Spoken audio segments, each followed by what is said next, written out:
చంద్రబాబు గారు ఉప ప్రధాని అయ్యే అవకాశం ఉంది. ఆయన దేశానికి కావాలి అంటూ టీడీపీ పార్టీకి సంబంధించిన వ్యక్తులు మాట్లాడుతా ఉన్నారు. మీరేమంటారు? చంద్రబాబు నాయుడు గారిని నమ్మే పరిస్థితి లేదు ఎవరు గూడా. ఎందుకంటే అన్నీ అబద్దాలు. ఆయన చెప్పేయన్నీ గూడా అబద్దాలు. ఇక్కడేందంటే వీళ్ళని ప్రజల్ని ఒక మభ్యపెట్టి ఏ డైవర్ట్ చేయాలి. ఏదైనా గానీ ప్రజల్ని డైవర్ట్ చేయాలి. తప్పుదోవ పట్టించాలి. తప్పుడు ఆలోచనలు వాళ్ళు ఇది చేయాలని చంద్రబాబు నాయుడు గారు గాని ఎవరు గూడా నమ్మే పరిస్థితి లేరు. ప్రధానమంత్రి గారైతే అసలే నమ్మే పరిస్థితి లేరు. ఎందుకంటే చంద్రబాబు నాయుడు గారంటే ఫస్ట్ నుంచి తెలుసు మన మోడీ గారికి. ఏందంటే ఏదైనా గానీ అక్కడ నీళ్లున్నాయి. ఎంత నీళ్లున్నాయంటే అక్కడ బురద కూడా ఉండదనే ఇది అందరికీ గూడా తెలుసు. ప్రధానమంత్రి గారు గూడా అసలు నమ్మే పరిస్థితి లేదు. ఏదైనా గానీ ఉండది లేనట్టుగా, లేనిది ఉన్నట్టుగా చెప్పడానికి చంద్రబాబు నాయుడు గారు మనస్తత్వాన్ని అందరూ ప్రజలందరికీ కూడా తెలుసు. ఇప్పుడు గూడా ఆలోచన చేస్తా ఉన్నారు ప్రజలందరూ గూడా. ఏందంటే ఈ పథకాలేయలేదు. మనల్ని అన్నిటి కూడా రాజధాని అని గూడా మనకి చెప్పి గూడా అది గూడా ఏమి లేదు. అన్నీ ఎళ్లి గూడా నేను నిన్న గూడా ఎళ్లి చూసాను. రాజధాని ఎంతవరకు వచ్చిందని గూడా చూసాను. అసలక్కడ ఏమి లేదు. ఇక్కడ అది జేస్తాను, ఇది జేస్తాను, ఆ నగరంలాగా కడతాను, ఈ నగరంలాగా కడతానని జెప్తా ఉన్నారు. అసలు ఎన్ని సంవత్సరాలకి ఇది 100 సంవత్సరాలకు కూడా పూర్తయ్యే మాట కాదు. ఇయన్నీ గూడా అబద్దాలు. చంద్రబాబు నాయుడు గారు చెప్పేవి కూడా అబద్దాలు. ఉప ప్రధాని అనేది చెప్పుకోని అనేదంటే ఇక్కడ ఈ మన ఆంధ్రప్రదేశ్‌లో వీళ్ళందరిని కూడా మభ్యపెట్టి ఏదైనా గాని ఒక ఇట్లా చేయాలని మాటలన్నా గాని ప్రధానమంత్రి గారి మాటకి నమ్మే పరిస్థితి ప్రజలు కూడా ఇంక అంతకన్నా నమ్మే పరిస్థితి లేదు. ఎందుకని ఇట్లా ప్రచారం జరుగుతుందండి? చంద్రబాబు గారు ముఖ్యమంత్రి కాకోకుండా ఉప ప్రధాని అవుతారని ఎందుకు జరుగుతుంది? ఎందుకంటే చెప్పట్లా. ఏదో ఒకటి చంద్రబాబు నాయుడు గారు ఇట్లా డైవర్ట్ చేయాలి. నమ్మకం లేదు. ప్రజల్లో వ్యతిరేకత వచ్చేసింది. దానివల్ల ప్రజల్ని ఎలాగని పక్కదారి పక్క ఆలోచనలు పట్టించాలి. నేను ఉప ప్రధాని అవుతున్నానని అదని ఇదని చెప్పుకుంటారు. ఫస్ట్ నుంచి కూడా చూస్తా ఉన్నాం.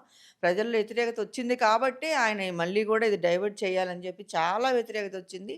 ఎంత వ్యతిరేకత అంటే అసలు చంద్రబాబు నాయుడు గారిని ఇట్లా ఇంత మోసకారా అన్నది ప్రతి ప్రజల్లో గూడా ప్రతి ఒక్కళ్ళలో గూడా నోటి నుంచి ఇనపడతా ఉంది. దానివల్ల చంద్రబాబు నాయుడు గారు డైవర్ట్ చేయటానికే మళ్ళీ ఉప ప్రధాని అని, అదని, ఇదని చెప్తా ఉన్నారు. ఎవ్వరు నమ్మే పరిస్థితి లేదు. ప్రజలు అసలు రాజధాని అంటే ఎప్పటికి పూర్తయిద్ది? నిన్న నేనెళ్లి చూస్తే ఎంత ఆశ్చర్యం వేసిందంటే, ఏం జేస్తున్నారక్కడ? ఏముంది? ఏమీ లేదు. ఏం కట్టారు? పోయిన ఆయన ముఖ్యమంత్రిగా ఉన్నప్పుడు గూడా అంతే జేశారు. నిజంగా చేయాలనుకుంటే అప్పుడే అన్నీ కట్టేవోళ్ళు, అన్నీ చేసేవోళ్ళు. ప్రజల్ని నమ్మించి మోసం జేస్తారు చంద్రబాబు నాయుడు గారు. చేయాలనుకుంటే ఫస్టుగా ఇక్కడ మన ఆంధ్ర రాష్ట్రం తెలంగాణ, ఆంధ్రప్రదేశ్ డివైడ్ అయినప్పుడు అప్పుడే చేసేవోళ్ళు గదా! అది చేసే ఉద్దేశం చంద్రబాబు నాయుడు గారికి లేదు. ప్రజలకు గూడా తెలుసు. చంద్రబాబు నాయుడు గారు నమ్మే పరిస్థితి లేదు. మోదీ గారు గూడా తెలుసు ఆయనకి. ఈయనకు ఉప ప్రధాని ఇస్తారని చెప్పుకుంటా ఉన్నారు గానీ, మోదీ గారు నమ్మే పరిస్థితి లేదంటే లేదు. ఆయనకి తెలుసు చంద్రబాబు నాయుడు మనస్తత్వం. నారా లోకేష్ గారు ముఖ్యమంత్రి అవుతారు. చంద్రబాబు గారు ఆ! ఉప అంటన్ ప్రధానిగా వెళ్తారని జరుగుతుంది. అదే దాని గురించి ఏమంటారు? అంటున్నారు. అదే వింటున్నాం గదా! అది ప్రజల్లో గూడా వచ్చింది. ప్రజల్లో గూడా చెప్తా ఉన్నారు. చంద్రబాబు నాయుడు గారి మాటలు ఎవరు నమ్మే పరిస్థితి లేదని. లోకేష్ గారు ముఖ్యమంత్రి ఏం అనుభవం ఉందని లోకేష్ గారికి ముఖ్యమంత్రి ఆయన సరిగ్గా మాట్లాడటమే రాదు. తెలుగు మాట్లాడటమే రాదు. స్పష్టంగా మాట్లాడటం ఏదైనా గాని ఒక సబ్జెక్ట్ మీద మాట్లాడటం తెలీదు. మాట్లాడితే జగన్మోహన్ రెడ్డి గారిని టార్గెట్ జేసి మాట్లాడడము. అదని ఇదని టికెట్లు తీసుకొస్తాను మ్యాచ్‌కెళ్దాం రమ్మంటము. ఏందండి చిన్న పిల్లలాగా మాట్లాడడమా రాజకీయం అంటే ముఖ్యమంత్రి అవ్వడం అంటే? కాదు. మా రాజకీయం అంటే ఎలా అండి? ఎలా చేయాలి? ప్రతి ఒక్కళ్ళని గూడా ఒక ఆదరణ, ఆదుకునే ఆలోచన ఉండాలి గానీ, ఇట్లా చిన్న పిల్లలాగా మాట్లాడడము.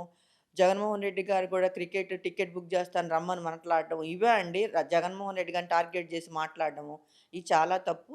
ఎవరు నమ్మే పరిస్థితి లేదు. లోకేష్ గారు ముఖ్యమంత్రి అవ్వడము, ఈయన ఉప ఉప ముఖ్య ప్రధాని అవ్వడం ఇయన్నీ గూడా ఎవరు నమ్మే పరిస్థితి లేదు. అబద్దాలంటే చంద్రబాబు నాయుడు గారు, చంద్రబాబు నాయుడు గారంటే అబద్దాలు అని గూడా ప్రజల్లో అందరూ మాట్లాడుకుంటా ఉన్నారు.